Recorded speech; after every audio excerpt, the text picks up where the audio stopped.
Šio uždavinio sąlygoje mums sako, kad yra paveiksle pavaizduota trapecija ABCD ir reikia nustatyti, kurie trikampių kampai lygus. Kad tau būtų paprasčiau, aš tuos trikampius nuspalvinsiu. Paimsiu ir nuspalvinsiu. Čia šitą trikampį melsvai nuspalvinsiu ir štai šitą trikampį žalsvai. Ir iškart pažymiu, kurie čia kampai lygus. Aišku, lygus yra statieji kampai, labai aiškiai matosi, va šiti raudoni status kampai, jie yra lygus. Ar yra dar čia lygių kampų?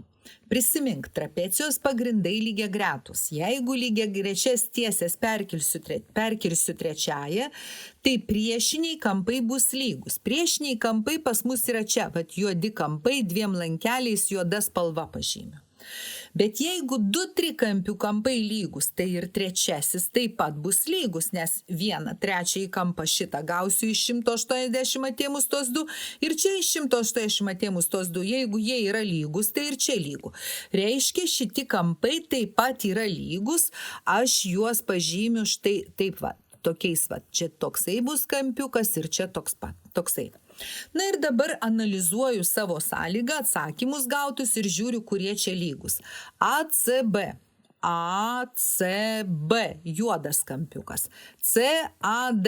CAD irgi juodas, jie yra lygus, taip čia lygus.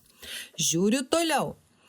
ABC status kampas, ACD taip pat status kampas. Aišku, kad du status kampai visada yra lygus. Žiūriu dar toliau. BCA, bet tas juodas kampiukas. Ir CDA, geltonas. Ne, jie nėra lygus. Galiu iš karto pažymėti raudonai, nelygus čia. Kryžiuką uždėsim, kad nesusimaišyčiau paskui. Ir paskutinis BAC, geltonas tas kampiukas. Ir CAD, šitas juodas. Ne, taip pat jie nėra lygus. Reiškia, teisingas mūsų atsakymas yra A ir B eilutės. Ir uždavinukas išspręstas.